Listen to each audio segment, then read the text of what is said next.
I've lived in silence for 25 years, but my mind has never been quiet. My name is Yubin, and I haven't spoken a single word since the day I was born.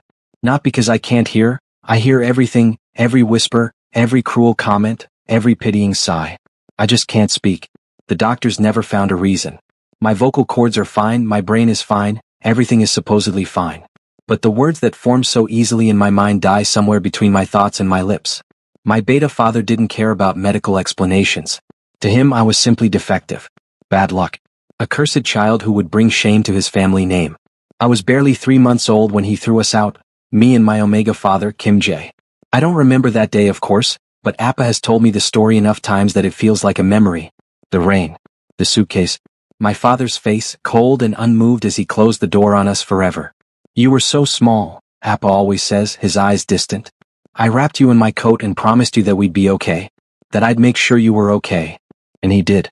For 25 years he worked 2, sometimes 3 jobs. He learned sign language and taught it to me as soon as my little hands could form the shapes.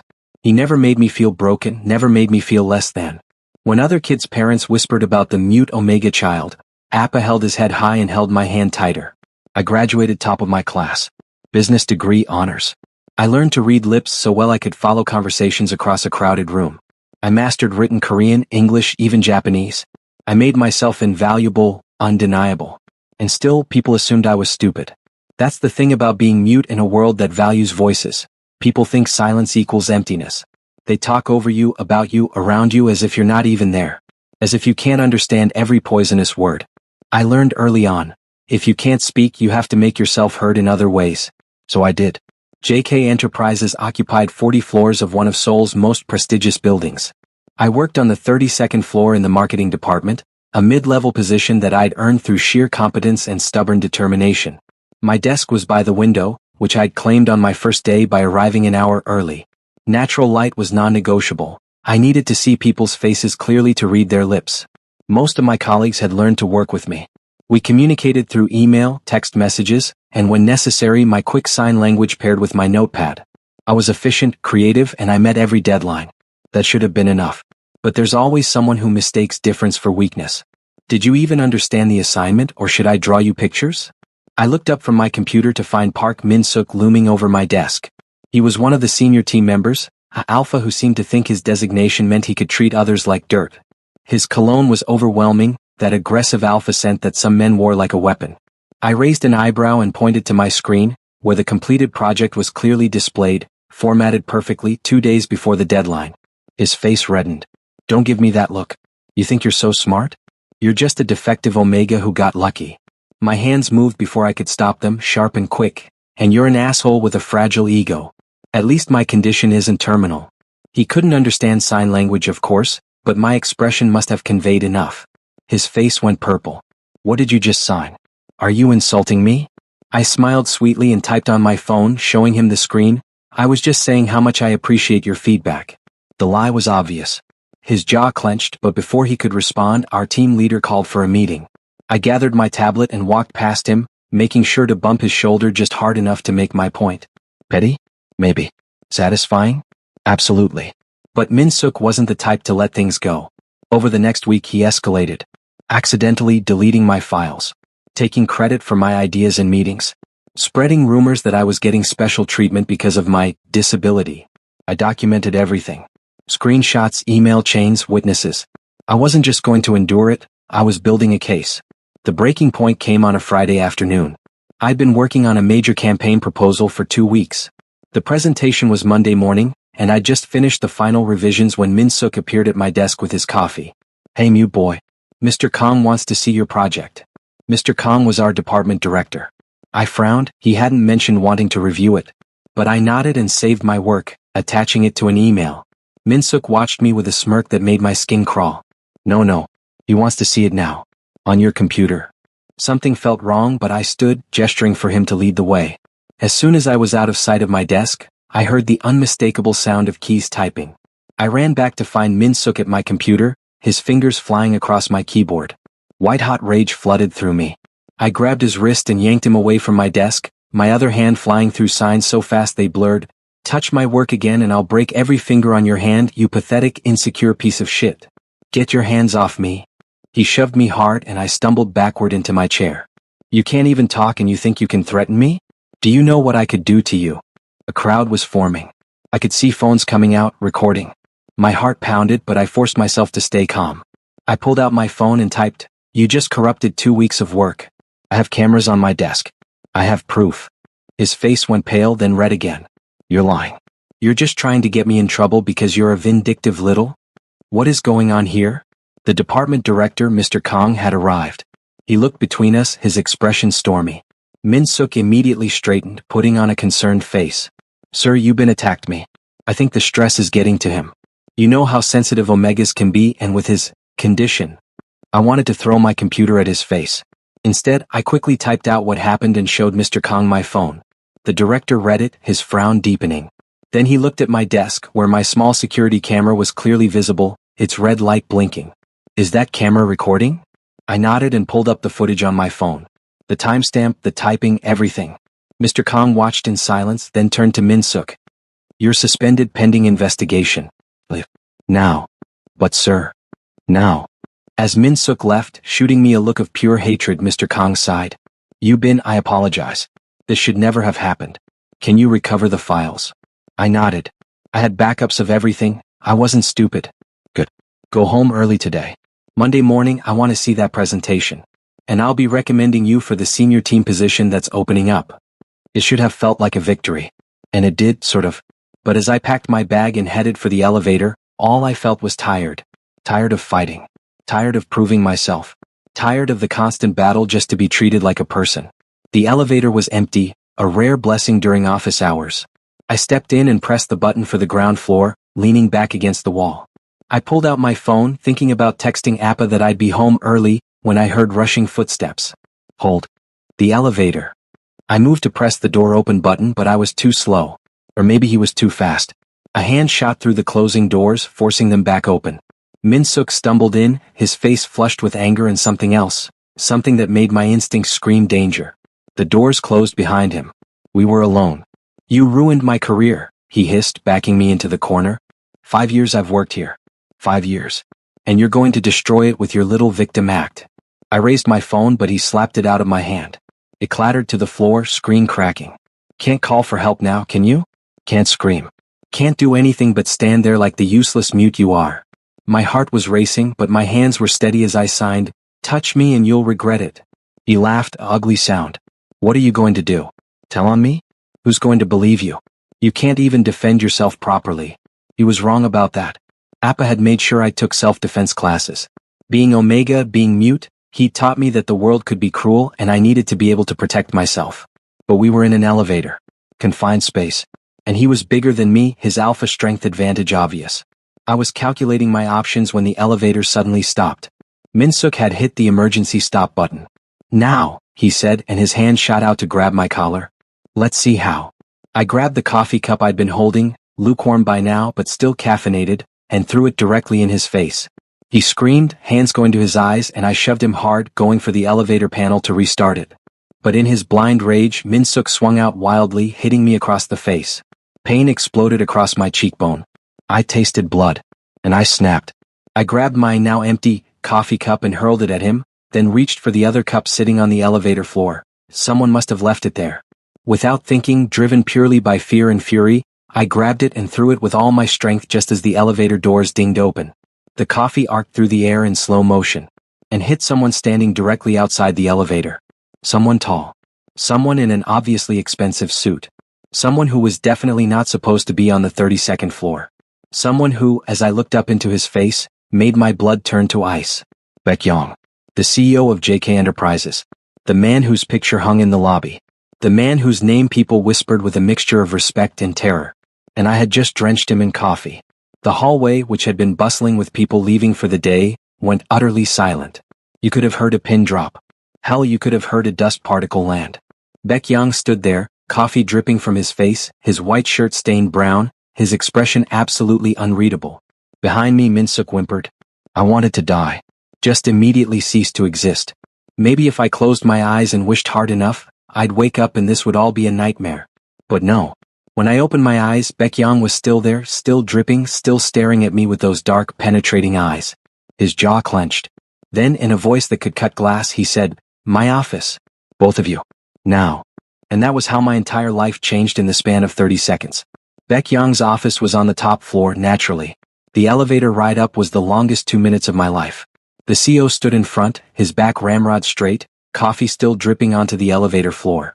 Min-suk and I stood behind him like condemned prisoners, and I swear I could hear my colleagues' teeth chattering. I kept my face neutral, but inside, my mind was racing through every possible scenario. Best case, I got fired. Worst case, I got fired and sued for assault or something equally horrifying. The elevator doors opened to a reception area that screamed wealth and power. Floor-to-ceiling windows overlooked Seoul, the city sprawling out below like a kingdom. Everything was sleek lines and dark wood, with ambient lighting that probably cost more than my entire year's salary. A woman in a crisp suit, his secretary presumably, looked up and her eyes widened at the state of her boss. "Sir, what?" "Cancel everything," Baek Young said without breaking stride. "And get me a change of clothes from my closet." "Yes, sir." She was already moving, efficient and practiced. We followed him into his office, which was somehow even more impressive than the reception area. One wall was entirely glass, offering a panoramic view of Seoul. The other walls were decorated with modern art that probably belonged in museums. His desk was a massive piece of black marble that looked like it could double as an altar for corporate sacrifices. Baek Young walked behind his desk but didn't sit. He stood there, coffee-stained and radiating danger, and looked at both of us. "Explain. Now." Min-suk immediately started babbling. "Sir, I'm so sorry, this isn't what it looks like. Yubin attacked me in the elevator, he's been unstable all day, I tried to calm him down but..." Baek Young held up one hand, and Min-suk's mouth snapped shut like a trap. "I wasn't asking you yet." He turned those dark eyes on me. "You. What happened?" I pulled out my cracked phone and started typing, but my hands were shaking so badly I kept hitting the wrong keys. I took a breath, steadied myself and tried again. "Park Min-suk has been harassing me for weeks. Today he sabotaged my work. When I reported him, he cornered me in the elevator and attacked me. I defended myself. The coffee was an accident." I showed him the screen. He read it, his expression giving nothing away. Then he extended his hand. "Your phone." I hesitated, then handed it over. He navigated to my camera roll with practiced ease, finding the security footage I'd saved. He watched it in silence, his jaw tightening incrementally with each passing second. When he finished, he looked up at Min-suk. If I thought he'd looked angry before, it was nothing compared to now. "You have 10 seconds to tell me why I shouldn't have security throw you out of this building right now." Min-suk's face went from red to white. "Sir, I can explain." 5 seconds. "He's been difficult to work with, always acting superior, and I just..." 3 seconds. "Please, sir, I have a family, I need this job." "Time's up." Baek Young pressed a button on his desk. "Security, I need you in my office immediately." Min-suk's face crumpled. "Please, Mr. Baek, I'm begging you. You assaulted an employee. You sabotaged company work. You created a hostile work environment." Each word was like a hammer blow. "You're fired. Security will escort you out. If you ever set foot in this building again, I'll have you arrested for trespassing. Get out of my sight." 2 security guards appeared within seconds. They must have been waiting nearby. They grabbed Min-suk by the arms and dragged him out, his protests echoing down the hallway until they faded to nothing. The door closed, leaving me alone with Baek Young. He set my phone down on his desk and finally sat, gesturing for me to take one of the chairs across from him. I did, perching on the edge like a bird ready to flee. For a long moment he just looked at me. Really looked at me, his gaze traveling over my face with an intensity that made me want to squirm. I kept my expression neutral through sheer force of will. "Yubin," he finally said, and I was surprised he knew my name. "Age 25, marketing department, hired 8 months ago. Top performer in your division. Nonverbal due to an undetermined neurological condition." He paused. "And apparently quite good at defending yourself." I didn't know how to respond to that, so I just watched him. "You threw coffee on me." I nodded slowly and reached for my phone. He slid it across the desk to me. I typed, "It was an accident. I apologize." "An accident," he repeated, something that might have been amusement flickering in his eyes. "Do you know how much this suit costs?" I shook my head. "More than 3 months of your salary." I winced and typed again, "I'll pay for the cleaning."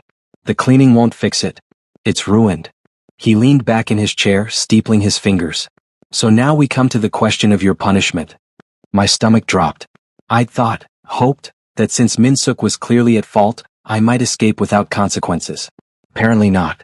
"I could fire you," he continued, his tone conversational. But you're a good employee and what happened wasn't entirely your fault. However, I can't just let it go. It would set a bad precedent. I waited, my heart pounding. So here's what's going to happen. You're going to work directly under me for the next 3 months. Consider it your punishment and your promotion. I blinked. Typed frantically, work under you? In what capacity? Personal assistant. I need someone organized, detail-oriented, and discreet. You'll manage my schedule, handle correspondence, attend meetings with me. He watched my face. It's long hours, demanding work, and you'll be seeing me every single day. Everything in me wanted to refuse. Working directly with the CEO sounded like a nightmare. More pressure, more scrutiny, more opportunities to mess up spectacularly. But I also knew what punishment could have meant. And this, despite everything, was actually an opportunity. Personal assistant to the CEO looked amazing on a resume. I typed, can I refuse? No, of course not. I typed again, when do I start? For the first time since I doused him in coffee, Baekhyang smiled. It was small, barely there, but it transformed his entire face from intimidating to something else. Something that made my stomach flip in a way that had nothing to do with fear. Monday morning, 7 a.m. Don't be late. I nodded and stood, taking that as my dismissal. I was halfway to the door when he spoke again. You bin. I turned back. That footage you have. Make sure you keep it backed up somewhere safe. And if anyone else gives you trouble, I want to know about it immediately. Understood. I nodded again, surprised by the protective edge in his voice. Good. Have a good weekend. I left his office in a daze, my mind trying to process everything that had just happened. Fired Min-suk. New job. 3 months working directly with Baekhyang, the most ruthless CEO in Seoul. This was either going to be the best thing that ever happened to my career, or it was going to destroy me completely. As the elevator descended, I caught my reflection in the polished doors. There was a bruise forming on my cheekbone where Min-suk had hit me, and my eyes looked shell-shocked. What have I gotten myself into? I signed to my reflection. My reflection wisely had no answer. Monday morning arrived far too quickly. I stood outside JK Enterprises at 6:45 a.m., clutching a coffee carrier with 2 cups.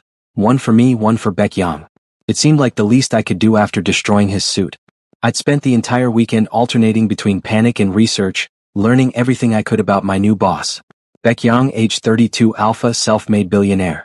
He'd taken over his family's struggling textile company at 25 and transformed it into a multinational conglomerate within 7 years.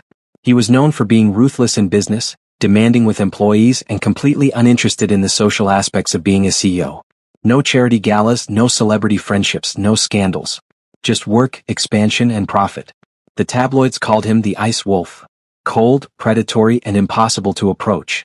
And I was about to spend 3 months as his personal assistant. Brilliant you been. Just brilliant. I took the elevator to the top floor, my palms sweating despite the cool morning air. The secretary from Friday, her nameplate read Han Jiwoo, was already at her desk, looking impeccable at this ungodly hour. You bin, she greeted me with a professional smile. Mr. Beck is expecting you. You can go right in. I nodded, set one coffee on her desk with a questioning look. She looked surprised but smiled genuinely. Thank you. That's very thoughtful. I returned the smile and knocked on Baekhyang's door. Come in. He was already at his desk, surrounded by documents and multiple computer screens. He'd clearly been there for a while. He looked up as I entered, and I was struck again by how attractive he was. Sharp features, intense eyes, the kind of presence that commanded attention without effort. He was wearing another suit, this one charcoal gray, perfectly tailored to his broad shoulders and lean frame. Everything about him screamed power and control. I held up the coffee cup with a small, apologetic smile. Something flickered in his eyes, surprise, maybe amusement. Trying to make amends? I nodded and set it on his desk, then pulled out my phone. Peace offering. I promise this one won't end up on you. The corner of his mouth twitched. I'll hold you to that. He took a sip, then nodded approvingly. Black, no sugar. How did you know? I typed. I did my research. You take your coffee the same way you run your business, straightforward and bitter. This time he actually laughed, a short, surprised sound that made my stomach do that weird flip again. Clever. He gestured to a smaller desk that had been set up perpendicular to his, positioned so I'd be facing him while working. That's your station. I need you to go through these contracts. He pushed a stack of folders toward me, and flag anything that looks unusual or unfavorable. I also need you to reorganize my calendar for the next 2 weeks. Jiwoo will give you the login information. I nodded and settled at my new desk.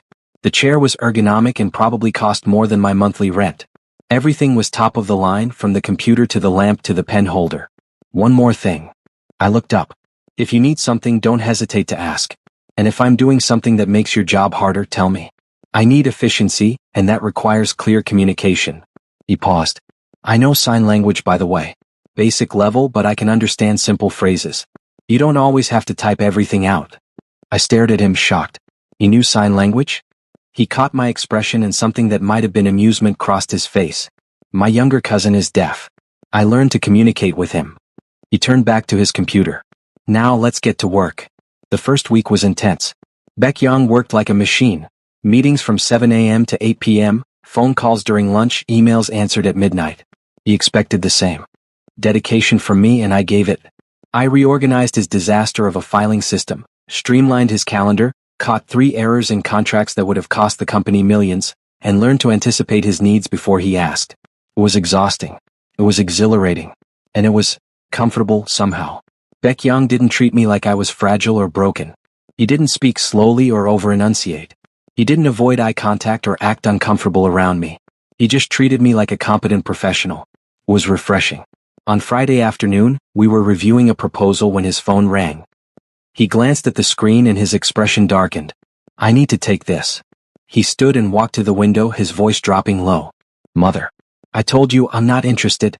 No. Because I don't have time for. I focused on my work, trying not to eavesdrop, but I couldn't help catching fragments. Something about a matchmaking meeting, an Omega from a good family, his duty to produce an heir. I'll choose my own mate when I'm ready, Baek-young said coldly. Stop interfering in my life. He hung up without saying goodbye and stood there for a moment, tension radiating from his shoulders. Then he rolled them back, visibly composing himself, and returned to his desk. Where were we? I pointed to the paragraph we'd been discussing, but I also typed a quick message. Are you okay? He looked at me, surprise flickering across his face again. I'm fine. Just family being family. I nodded but signed without thinking. Family can be the most difficult people to deal with.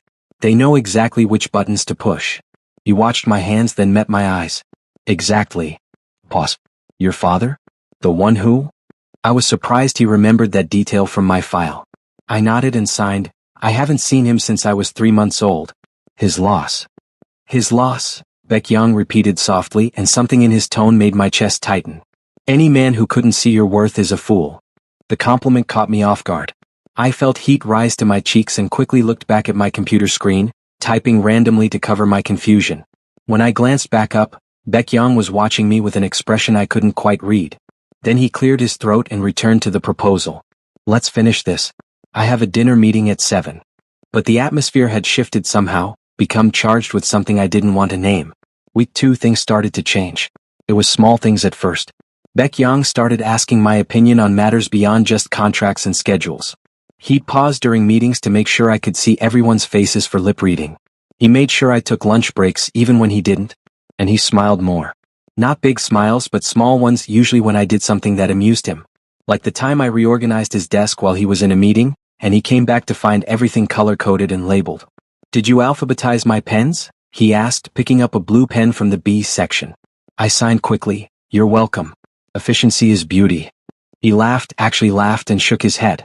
You're ridiculous. I grinned and signed. You mean brilliant. That too, he admitted, and the way he looked at me made my heart skip. Or the time his mother sent an Omega to the office. Apparently she'd ignored his rejection and set up a surprise meeting. The Omega was beautiful, elegant, everything society expected. She smiled sweetly at Baek-young and completely ignored me. Mr. Baek, your mother told me so much about you. I'd love to get dinner sometime. Baek-young's expression was pure ice. I'm not interested. Please leave. She blinked, clearly not used to rejection. But your mother said. My mother doesn't make my decisions. He gestured to me without looking away from her. And I'm already seeing someone. My head whipped around so fast I nearly got whiplash. What? The Omega looked at me, her expression turning sour. Him? But he's perfect, Baek-young interrupted smoothly. Now, if you'll excuse us, we have work to do.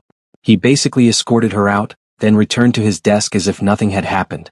I was staring at him, my mind reeling. He caught my look and raised an eyebrow. What? I typed furiously. You told her we're seeing each other? It was the most efficient way to get rid of her. But there was something in his eyes, something intense and unguarded for just a moment. Unless that makes you uncomfortable. Did it? I didn't know. My heart was racing, but not from discomfort. From something else entirely. I typed slowly, "Just warn me next time you're going to use me as your fake boyfriend." "Boyfriend?" he repeated, and his smile was dangerous. "I'll keep that in mind." Week 3 I started noticing things I shouldn't. Like how Baekhyang's hair fell across his forehead when he leaned over documents. How his hands moved when he typed, long fingers flying across the keyboard. How his voice dropped when he was tired, becoming rougher, deeper. How he looked at me sometimes when he thought I wasn't paying attention. I caught him once, late on a Thursday evening. We were alone in the office, everyone else had gone home. I was stretching, arching my back after hours of sitting, and when I looked over, his eyes were on me. Dark. Hungry. He looked away immediately, jaw clenching. "It's late. You should go home." But I didn't want to go home. That was the problem. I wanted to stay here in this space we created where I felt seen and valued and wanted. I typed, "You're still working." "I'll stay." "You been." I met his eyes steadily and signed, "I'm not leaving you alone." Something shifted in his expression. Softened. "You're stubborn." I grinned and signed, "You're just now noticing?" He stood and walked over to my desk, and suddenly he was close, so close I could smell his cologne, cedar and something darker, more primal. His alpha scent, carefully controlled but there. "I've noticed a lot of things about you," he said quietly. My breath caught. I looked up at him, and the intensity in his eyes made my Omega instincts surge. "Submit, please, accept." I pushed them down. I wasn't that kind of Omega. "Like what?" I signed, my hands shaky. "Like how you bite your lip when you're concentrating. How you drum your fingers when you're thinking.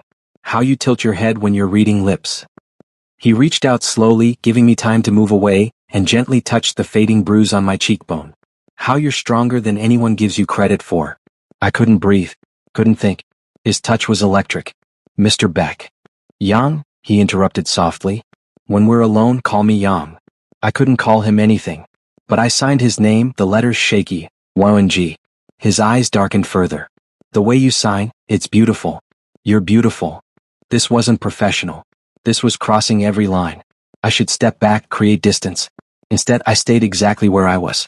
"I should go." I signed, but I didn't move. "You should," he agreed, but his hand was still on my face, thumb brushing my cheekbone. "But I don't want you to." "This is a bad idea," I signed. "Terrible idea," he agreed. We stared at each other, the air between us crackling with tension.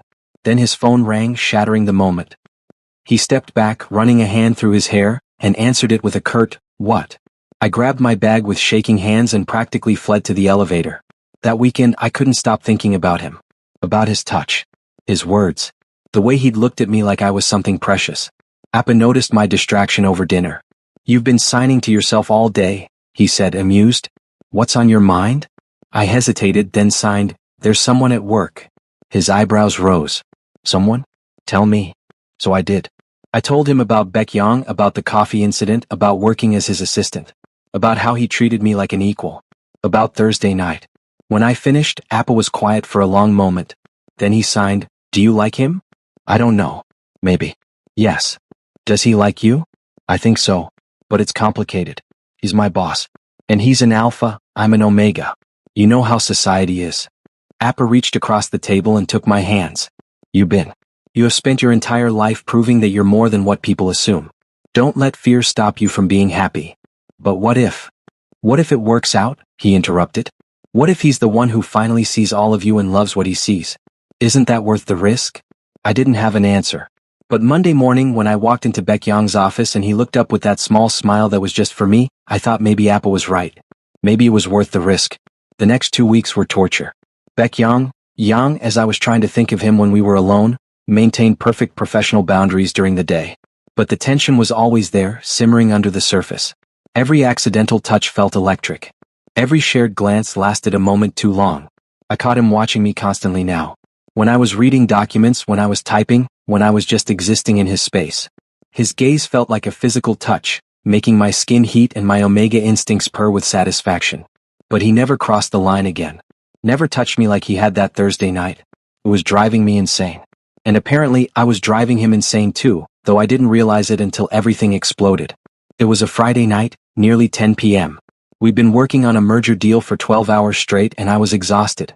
But Yang wanted to finalize one more contract before the weekend, and I'd learned that when he got focused like this, nothing could stop him. This clause needs to be restructured, he muttered, more to himself than to me. The liability terms are too vague. I nodded, though I was barely processing his words anymore. I just wanted to go home, take a shower, and sleep for approximately 16 hours. But more than that, I wanted to go clubbing. My friends had been begging me to join them, and I'd canceled the last 3 times because of work. Because Yang always had just one more thing that kept me in the office late. I loved my job. I loved working with him. But I was 25 years old, and I deserved to have a life outside this office. The thought made frustration bubble up in my chest. Before I could stop myself, my hands were moving, signing rapidly. For fuck's sake, can we please just finish this tomorrow? I have plans tonight, and I'm tired of sacrificing my entire life for your workaholic tendencies. You might not need sleep or social interaction, but I do.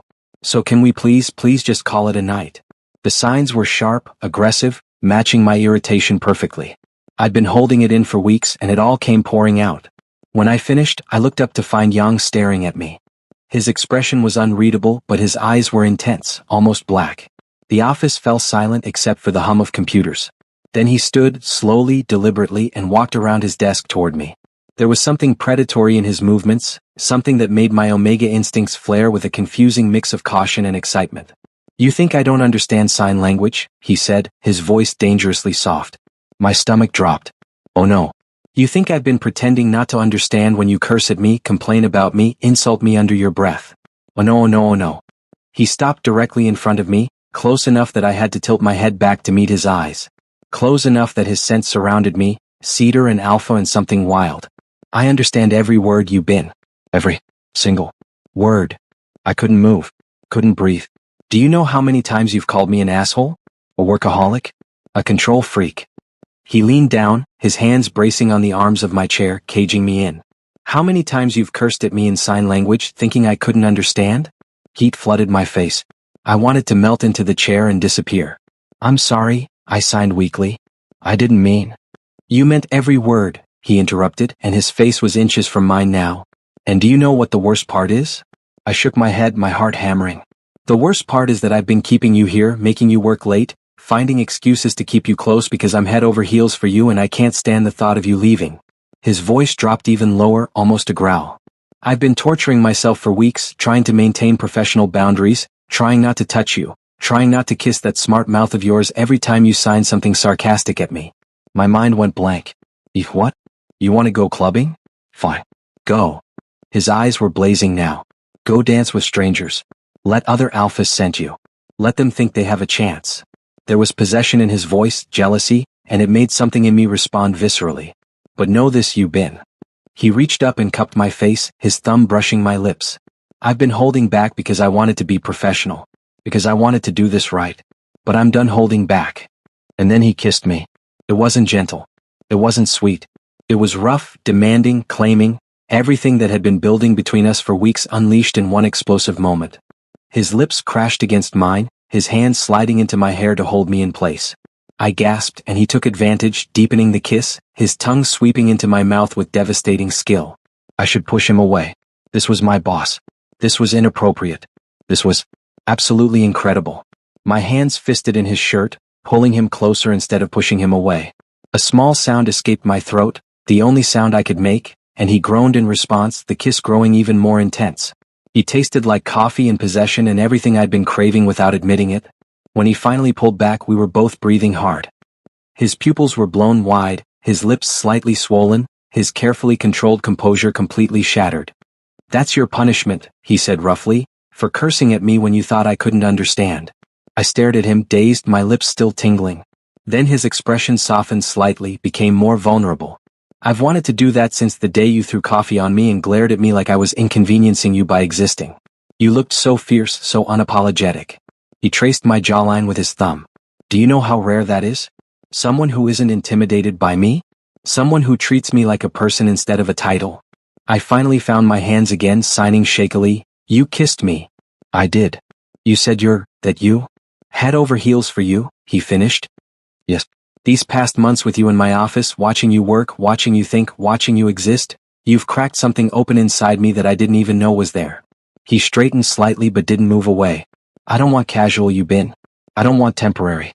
I want to claim you properly, court you, make you mine in every way that matters. His eyes locked with mine. And I know it's fast, I know it's complicated, but I don't care. I want you. Not as my assistant. As my omega.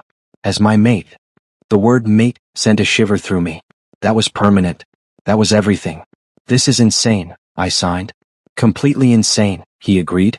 You're my boss. I'll transfer you to another department if that's what it takes. People will talk. Let them. He leaned in again, his forehead resting against mine. I'm not asking for an answer right now. I know this is overwhelming. But I needed you to know. I needed you to understand that every late night, every excuse to keep you here, it wasn't about work. It was because I couldn't bear to let you go. My mind was spinning. This was everything I'd been wanting but hadn't let myself acknowledge. Everything I'd been afraid to hope for. I need time, I signed finally. To process this. To think. Take all the time you need. He stepped back, running a hand through his hair, and for the first time since I'd met him, he looked uncertain. Vulnerable. But know that I mean every word. I want you, Yubin. Not despite your silence, because of everything you are. I stood on shaky legs and grabbed my bag. I needed space. Distance. But at the door I turned back. He was standing by his desk, watching me with an expression that made my heart ache. I signed quickly. For the record, I've been head over heels for you too. It terrifies me. His expression transformed, hope, joy, desire all flooding his face at once. Then be terrified with me, he said softly. I left before I could do something stupid like run back and kiss him again. But as I rode the elevator down, my fingers touched my lips and I smiled. Maybe some risks were worth taking after all. I didn't go clubbing that night. Instead, I went home, told Appa everything, and spent the entire weekend in a state of confused euphoria. My lips still tingled with the memory of Yang's kiss. My mind kept replaying his words, I want you. As my omega. As my mate. Appa was thrilled, of course. He'd been waiting for me to find someone who saw past my silence to the person underneath. But he also warned me to be careful, to make sure this was real and not just alpha possessiveness. Some alphas see omegas as prizes, he signed. Make sure he sees you as a partner. But I'd worked with Yang for weeks now. I'd seen how he treated people, how he valued competence and intelligence over designation or status. He wasn't that kind of alpha. Still, Monday morning arrived with a knot of anxiety in my stomach. I arrived at 6:50 a.m., earlier than usual. Jiwoo wasn't even at her desk yet. I knocked on Yang's door, heard his come in, and stepped inside. He looked up from his computer and the moment our eyes met, the air shifted. Charge. Electric. You're early, he said, his voice carefully neutral. I set down 2 coffee cups, our Monday morning ritual, and pulled out my phone. We need to talk. His expression remained composed, but I saw tension in his shoulders. All right. I sat across from him, not at my usual desk but in the visitor's chair, creating a clear separation between professional and personal space. My fingers flew as I typed. I've been thinking all weekend. About what you said. About what you want. He waited, patient, giving me the space to express myself. I'm not afraid of you being an alpha or of what people will say. I've spent my whole life dealing with people's assumptions and judgments. What scares me is how much I want this too. How much I want you. It's intense and fast and completely illogical. I paused, gathering courage, then continued, but I've also learned to trust my instincts. And every instinct I have says that you're real. That this is real. So if you're serious about claiming me, about courting me properly, then I'm saying yes. I want to try. The transformation in his face was immediate. The careful control shattered, replaced by pure joy and relief. He stood and came around the desk, pulling me to my feet. You mean it? His hands cupped my face, thumbs stroking my cheekbones. You're saying yes? I nodded, then signed, I'm saying yes. But I have conditions. A smile curved his lips. Of course you do. Tell me. First, I need to transfer to another department. I meant what I said. I won't be your assistant while we're together. It's a conflict of interest. Done. I'll have you transferred to the creative director position in marketing. It's been open for a month, you're perfect for it, and it puts you on a different floor. I blinked. Creative director was a massive promotion. You can't just. You earned it. I've been considering it for weeks, I just didn't want you to think I was using it as leverage. His expression grew serious. Everything I offer you professionally, you've earned. I will never mix business with our personal relationship that way. That settled something in me. Okay. Second condition, we take this slow. I know you said you want to claim me, but I need time to adjust. To be sure. As slow as you need. His thumb traced my lower lip and heat pooled in my stomach. Though I reserve the right to court you aggressively. I grinned and signed, I'd expect nothing less. Third condition, no hiding. If we're doing this, we're doing it openly. I won't be anyone's secret. Something fierce and possessive flared in his eyes. Trust me, the last thing I want is to hide you. I want everyone to know you're mine. The growl in his voice made my Omega instincts purr. Then we have an agreement. We have an agreement. He leaned down, and this time when he kissed me it was softer. Sweeter. A promise instead of a claim. When he pulled back, he rested his forehead against mine. I'm going to do this right, Yu-Bin. Flowers, dates, proper courtship. I'm going to make you so happy you'll never doubt that you made the right choice. I signed against his chest. Just don't make me work late every night. I still want a life outside of you. He laughed. Deal. Though I make no promises about weekends. Yang? What? I didn't say what we'd be doing on weekends. His smile was wicked and heat flooded my face. You're impossible. You like it? I did. God help me, I really did. True to his word, Yang courted me properly. He sent flowers to my new office, gorgeous arrangements that made my co-workers whisper and speculate. He took me to expensive restaurants where he'd reserved private rooms so we could eat without people staring. He learned more sign language, practicing until he could hold entire conversations with me without me needing to type. He met Appa, which was terrifying and wonderful. Appa interrogated him for 2 hours, asking everything from his intentions to his 5-year plan to his thoughts on Omega rights. Yang answered every question honestly, patiently, and by the end of the night Appa was signing to me, I like him. He sees you. Really sees you. We went to art galleries and movies with subtitles. We stayed up late talking. Him speaking, me signing, both of us learning each other's rhythms. He told me about his childhood, about building his company from nothing, about the loneliness of success. I told him about growing up silent in a loud world. About my beta father's rejection and my omega father's unwavering love. About every person who'd ever underestimated me and how I'd proven them wrong. You're the strongest person I've ever met, he said one night as we sat on his penthouse balcony, overlooking Seoul's glittering skyline. Not despite your silence. Because of everything you've overcome.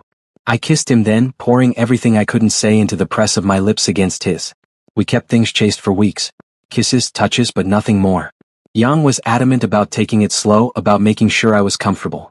But I was more than comfortable. I was burning. Every kiss left me wanting more. Every touch made me ache. My omega instincts were screaming at me to submit, to accept, to mate. But I wanted him to make the first move. Wanted him to lose control the way I was losing it. That finally happened on our 2-month anniversary. He'd taken me to his penthouse for dinner. He'd cooked, which was adorable and impressive. We'd eaten on the balcony, drinking wine and watching the sunset. When we moved inside, he pulled me onto his couch and we kissed lazily, his hands respectful even as his kiss grew more heated. I'd had enough of respectful. I shifted, straddling his lap, and his hands automatically went to my hips. His eyes widened. Yu-Bin. I signed quickly. I don't want slow anymore. I want you. All of you. His grip on my hips tightened. Are you sure? Because once I start, I won't be able to stop. Good. Don't stop. Something snapped in him. His control shattered completely. He kissed me hard, possessive, his hands sliding under my shirt to touch bare skin. I gasped against his mouth, arching into his touch. Heat flooded through me, slick already starting to form. My body's natural response to alpha pheromones. Bedroom, he growled against my lips. Now. He carried me to his bedroom, setting me down beside his massive bed. The room was dark except for the city lights filtering through floor-to-ceiling windows, casting everything in shadow and silver. Tell me if I do anything you don't like, he said, his hands gentle even as his eyes burned with desire. We can stop anytime. I shook my head and signed, don't stop. Please don't stop. He groaned and pulled my shirt over my head, then his own. I'd seen him in suits every day for months, but seeing him bare-chested was entirely different. He was all lean muscle and golden skin, beautiful in a way that made my mouth go dry. He laid me back on the bed, following me down, his weight delicious and perfect. His hands explored my body with reverence, learning every curve, every sensitive spot. When his mouth followed the path of his hands, I made that small sound again, the only vocalization I could manage, and it seemed to drive him wild. I love that sound, he murmured against my skin. I'm going to make you make it over and over. He did. His mouth and hands worked magic, building pleasure until I was shaking, until slick was soaking through my clothes, until I was signing desperate, incoherent things. When he finally removed the rest of our clothing, I was beyond ready. My omega instincts were screaming, demanding, begging for his not, his claim, his everything. You're so beautiful, he breathed, settling between my thighs. So perfect. Mine. I nodded frantically. Yours. Always yours. The first press of him inside me was overwhelming, pleasure and stretch in perfect fullness. He moved slowly, carefully, watching my face for any sign of discomfort. But there was no discomfort. Only pleasure, building and building as he moved, as our bodies learned each other's rhythms. His scent surrounded me, cedar and alpha and home. My slick eased every movement, made everything smooth and hot and perfect. You been, he groaned, his control fraying. I'm close. Where? I wrapped my legs around his waist and signed emphatically, inside. Not me. Claim me. His eyes went black. You're sure? That's permanent. I know. I want it. I want you. That was all he needed. His pace increased, harder, deeper, hitting spots that made stars burst behind my eyes. Pleasure built and built until I was drowning in it, until I shattered completely, my body clenching around him. He followed seconds later with a roar, his knots swelling and locking us together as he claimed me. Completely. His teeth found my neck, and the bite, claiming, marking, permanent, sent me over the edge again. We were locked together, bound in every way that mattered. Mates. As we lay tangled together, waiting for his knot to recede, he pressed soft kisses to my face, my neck, my shoulders. I love you, he whispered. I love you so much. I signed it back against his chest. I love you too. And for the first time in my life, my silence didn't feel like a lack. It felt like peace. Because he heard me anyway. And the award for Creative Campaign of the Year goes to You Bin JK Enterprises. The applause was deafening as I stood, my heart pounding. I walked to the stage, very aware of Yang in the audience, his eyes shining with pride. I accepted the crystal trophy and turned to face the crowd. The moderator handed me a microphone, then seemed to remember and looked embarrassed. I smiled and pulled out my phone, typing quickly. The words appeared on the large screen behind me. Thank you for this incredible honor. I've spent my life being underestimated because of my silence. But silence doesn't mean empty. It doesn't mean less than. This award is for everyone who's ever been told they can't because they're different. You can. You will. Never let anyone make you feel small. The applause was even louder this time. As I left the stage, I caught Yang's eye. He signed, so proud of you. I signed back, I know. You tell me every day. His grin was pure joy. Later in our penthouse, he pulled me into his arms. Creative director, award winner, the love of my life. He murmured against my hair. You're amazing. I pulled back and signed, You're not so bad yourself, Mr. Seo. Just, not so bad? He nipped at my claiming mark playfully. I think I need to remind you exactly how not bad I am. I laughed silently, then signed, Promises, promises. Oh, it's a promise. He picked me up, carrying me toward our bedroom, and I thought about how far I'd come. From the mute Omega who couldn't even get people to take him seriously, to creative director with a mate who loved every part of me. My silence would always be part of me. But it didn't define me. It never had. What defined me was everything I'd built despite it. And the love I'd found with someone who heard me even without words. As Yang laid me on our bed, his eyes full of love and desire, I signed one more thing. I'm happy. So happy. Good, he whispered, kissing me softly. Because I plan to spend the rest of our lives making you even happier. And he did. The award ceremony after party was still going strong when Yang leaned down and whispered in my ear, his breath hot against my skin, Let's go home. I want you all to myself. A shiver ran through me. Even after a year of being mated, his voice still affected me like this, making my omega instincts purr with satisfaction, making heat pool low in my belly. I nodded, and within minutes we were in his car, our car, heading back to the penthouse. His hand rested possessively on my thigh the entire drive, occasionally squeezing, his touch promising everything that was coming. The city lights blurred past the windows, but I only had eyes for him. My mate. My alpha. The man who'd taken my silent world and filled it with so much love I sometimes felt like I'd burst from it. You were incredible tonight, he said, glancing at me with those dark eyes that still made my heart skip. Watching you on that stage, so confident, so beautiful, I wanted to stand up and tell everyone there that you're mine. I grinned and signed, You're so possessive. Only with you. His hand slid higher on my thigh and my breath hitched. Only with things that matter. By the time we reached the penthouse, I was already slick, already aching. Yang's scent had grown stronger in the car, cedar and alpha and pure desire, and my body responded instinctively. The elevator ride to the top floor felt endless. The moment the doors closed, he pulled me against him, kissing me hard, possessive, claiming. His hands were everywhere, in my hair, on my waist, sliding down to grip my ass. Mine, he growled against my lips. My brilliant, perfect Omega. I melted into him, signing against his chest. Yours.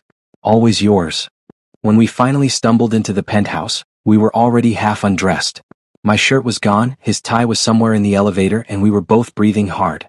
He picked me up effortlessly. I loved when he did that, loved feeling his strength, and carried me straight to our bedroom. The floor-to-ceiling windows overlooked Seoul's glittering skyline. The city spread out below us like a kingdom. But I wasn't looking at the view. I was looking at him as he set me down on our bed, his eyes dark with desire and love and possession. I'm going to worship every inch of you tonight, he said, his voice rough. Going to make you feel exactly how proud I am, how much I love you. My hands trembled as I signed, then stop talking and show me. His smile was pure predator. As you wish. He started with my neck, kissing and licking the claiming mark he'd left there a year ago. The scar was permanent, visible, a declaration to the world that I belonged to someone. That I was loved, wanted, claimed. Every touch of his lips to that mark sent electricity straight to my core. Slick was already soaking through my pants, my Omega body preparing itself for him. So responsive, he murmured, his hands sliding down to remove the rest of my clothing. I love how your body reacts to me. Love these little sounds you make. I made that sound then, that small vocalization, almost a whimper, and he groaned in response. Yes, just like that. Let me hear you, baby. He kissed down my chest, stopping to pay attention to each sensitive spot he'd mapped over months of learning my body. His tongue circled one nipple, then the other, his teeth grazing just enough to make me arch off the bed. My hands clutched at the sheets, overwhelmed by sensation. After a year together, you'd think I'd be used to this, but every time felt new, felt overwhelming, felt perfect. His mouth traveled lower, kissing across my stomach, my hip bones, everywhere except where I desperately needed him. Yang, I signed frantically. Please. Please what? His breath ghosted over my arousal, making me shudder. Tell me what you want. You know what I want. Maybe. But I like seeing you ask for it. His smile was wicked as he pressed a kiss to my inner thigh, so close but not close enough. I grabbed his hair and signed with my other hand, stop teasing and touch me before I die from frustration. He laughed, the sound vibrating through me. So demanding. I love it. Then his mouth was on me and coherent thought disappeared. Intimate content, maintaining romantic intensity while being AI appropriate. His mouth worked magic, his tongue and lips driving me absolutely insane. Pleasure built in waves, each one stronger than the last. My hands alternated between clutching the sheets and threading through his hair, holding him exactly where I needed him. The small sounds I could make escaped freely now, whimpers and gasps that seemed to encourage him, make him more enthusiastic. His hands gripped my thighs, holding me open, holding me still as he took me apart piece by piece. Yang, I'm going to. But he pulled back just before I tipped over the edge and I actually growled at him, another one of those small sounds, making him chuckle. Not yet, he said, crawling back up my body. When you come, I want to be inside you. Want to feel you clench around me. He was still mostly dressed, which seemed incredibly unfair. I signed rapidly, close. Now. Impatient. You spent 10 minutes teasing me. And I'd do it again. But he stripped off the rest of his clothing, and I drank in the sight of him. A year later, and he still took my breath away, all lean muscle and golden skin, beautiful in a way that seemed almost unfair. And hard for me. Always for me. He settled between my thighs, and the first press of him against my entrance made us both groan. Slick eased the way, made everything smooth and hot and perfect. He pushed in slowly, carefully, even though we both knew I could take it. Still so tight, he breathed, his control clearly fraying. Still so perfect. When he was fully seated inside me, we both paused, savoring the connection. This feeling of being completely full, completely claimed, completely his, never got old. I love you, he whispered, beginning to move. Love you so much, Yubin. I signed it back, my hands shaky. Love you too. So much. He started with slow, deep thrusts that hit every perfect spot inside me. His hands gripped my hips, angling me exactly how he wanted, and I let him, trusted him completely to take care of me. The pleasure built steadily, a warm pressure in my core that grew with each movement. His scent surrounded me, overwhelming my senses in the best way. Cedar and alpha and home and mine. Faster, I signed desperately. Harder. Please. Anything you want. His pace increased, deeper, harder, exactly what I needed. Anything for you. The sound of skin against skin filled the room, mixed with our breathing and the small sounds I couldn't contain. Sweat slicked our bodies, made everything slide and slip perfectly. Touch yourself, he commanded, his voice rough. Want to see you fall apart. I obeyed, my hand wrapping around my arousal, stroking in time with his thrusts. The dual sensation was almost too much, pleasure from inside and outside, building and building until I was shaking with it. That's it, baby. So beautiful like this. So perfect. His thrusts grew erratic, his knot beginning to swell. Going to knot you. Going to fill you up. Mark you inside and out. The possessive words, the feeling of his knot pressing against my entrance, the overwhelming pleasure, it all crashed over me at once. I came with a silent scream, my body clenching around him rhythmically, pleasure whiting out everything else. He followed seconds later, his knot swelling fully and locking us together as he came deep inside me. His teeth found my claiming mark again, biting down, not hard enough to break skin, but enough to send another wave of pleasure through me. We collapsed together, locked and panting, and he rolled us so I was sprawled on top of him instead of being crushed. Perfect, he murmured, his hands stroking up and down my back soothingly. You're always so perfect. I rested my head on his chest, listening to his heartbeat slowly return to normal. His knot would keep us locked together for at least 20 minutes, but I didn't mind. These moments after, wrapped in his arms, connected in every way, were some of my favorites. As my breathing calmed, as the pleasure faded to warm satisfaction, I felt something strange. A tickle in my throat. A pressure building. I'd felt this before, occasionally over the past few months. Usually I ignored it. 25 years of silence had taught me not to hope. But tonight, wrapped in love and satisfaction and safety, something felt different. The pressure built, and without meaning to, without even thinking about it, a sound emerged. Not my usual small whimper. Something more. Something that shaped itself into a syllable. What, Yang? The sound was barely audible, rough and unpracticed, but it was there. It was real. I froze. So did Yang. Then his hands tightened on me and he shifted so he could see my face. His expression was shocked, hopeful, almost fearful, like he was afraid to believe what he'd heard. Did you just... He couldn't even finish the sentence. My throat felt tight, strange. I swallowed and tried again, forcing the sound out. Yang. It was louder this time. Clear. My voice, rusty from decades of disuse but unmistakably mine. Tears filled his eyes. You been. Say it again. Please. Yang, I managed, and this time it came easier. Still rough, still quiet, but there. My alpha. He made a sound between a laugh and a sob, pulling me up to kiss me desperately. When he pulled back, his face was wet with tears. Your voice, he whispered. I heard your voice. How what? I didn't know. I pulled back slightly, touching my throat in wonder. The doctors had never found a reason for my mutism. Maybe there had never been a physical cause. Maybe it had been psychological. Trauma from my father's rejection, from growing up unwanted. Maybe I just needed to feel safe enough, loved enough, to let my voice emerge. I tried again. Love you. The words were halting, unpracticed, but they were there. And judging by the way Yang's face crumpled, by the way he held me tighter, they were perfect.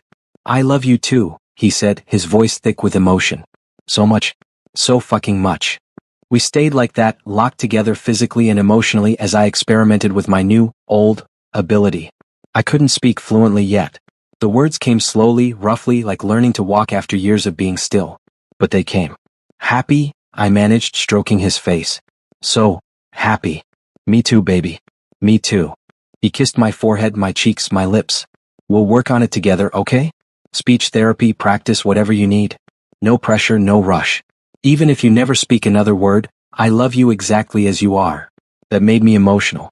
I buried my face in his neck and he held me as I cried. Happy tears, overwhelmed tears, tears of relief and joy and love. Thank you, I finally whispered against his skin. For seeing me. Always seeing me. Always, he promised. I'll always see you, hear you, love you. Voice or no voice, you're the other half of my soul. His knot finally began to recede, but neither of us moved. We stayed tangled together, whispering and signing as I tested my voice and he encouraged every sound. My name, he said softly. Say my full name. I took a breath and tried. Beck? Yang. His smile was radiant. Beautiful. You're beautiful. You. Bin? I said, pointing to myself. The love of my life, he agreed. I laughed then, actually laughed, a small rusty sound that made us both freeze in wonder. Then we were both laughing and crying, holding each other as joy overwhelmed us. Over the following months, my voice slowly emerged more fully. It was hard work. Speech therapy, practice, frustration when words wouldn't come. But Yang was there for every struggle, every small victory. Some days I spoke.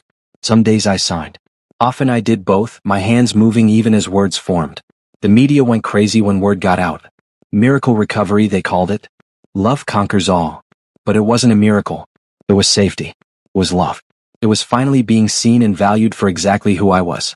Appa cried the first time I spoke to him. "You Bin," he'd sighed through his tears, "my precious son.